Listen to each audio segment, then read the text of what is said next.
আরেকটি কথা স্পষ্ট করে দিচ্ছি, আমার আপনার মতো ফকির মিসকিন কাঙ্গাল দাঁড়ালো কি দাঁড়াল না তা দেখতে নূর নবী মুহাম্মদ সাল্লাল্লাহু আলাইহি ওয়াসাল্লামের আসার দরকার হয় না। তিনি জান্নাতুল ফেরদৌস রওজা মুবারক থেকে আরশে আজিম পর্যন্ত দেখেন। হাজির নাজিরের মাসালা নিয়ে দ্বন্দ্ব করবেন না নিজেদের মধ্যে। সূক্ষ্ম সূক্ষ্ম বিষয় জনগণ বুঝবে না, এসব আলোচনা তাদের না শোনানোই উচিত।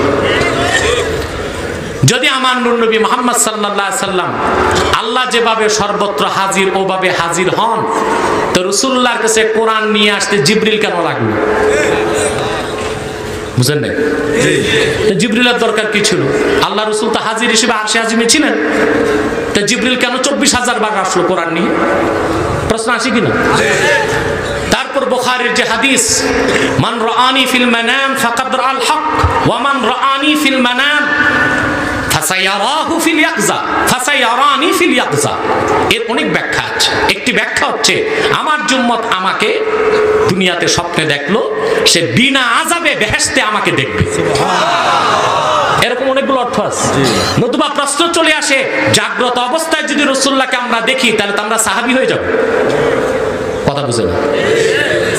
সাহাবী হয়ে যাব। ইমাম সুয়ুতি রাসূলুল্লাহকে দেখেছেন, সেই কাইফিয়ত ভিন্ন ছিল। সুয়ুতি তার দেশ মিশরে দেখেন নাই, তিনি রাসূলুল্লাহর রওজা মুবারকে যে ইবাদত করতেন, তখন তিনি আল্লাহ রাসূলকে মদিনা মুনাওয়ারাতে অনেকবার দেখেছেন। কিন্তু রাসূল করিম সাল্লাল্লাহু আলাইহি সাল্লাম যেখানে সেখানে উপস্থিত হয়ে যাবেন, এই ধারণাটাও রাসূলুল্লাহর শানে চরম বেয়াদবি।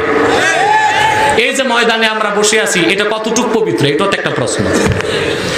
নূর নবী মুহাম্মদ সাল্লাল্লাহু আলাইহি ওয়াসাল্লামের নূরের যে পাওয়ার, ওই পাওয়ার তো জিবরিলের নূরেও ছিল না। সেজন্য মুহাম্মদ সাল্লাল্লাহু আলাইহি ওয়াসাল্লাম সিদরাতুল মুনতাহা পার হয়েছেন, জিবরিল পার হতে পারে নাই।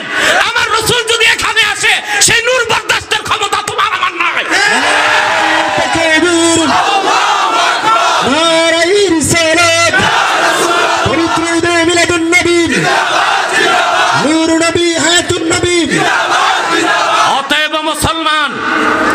আকীদা দুরুস্ত করুন।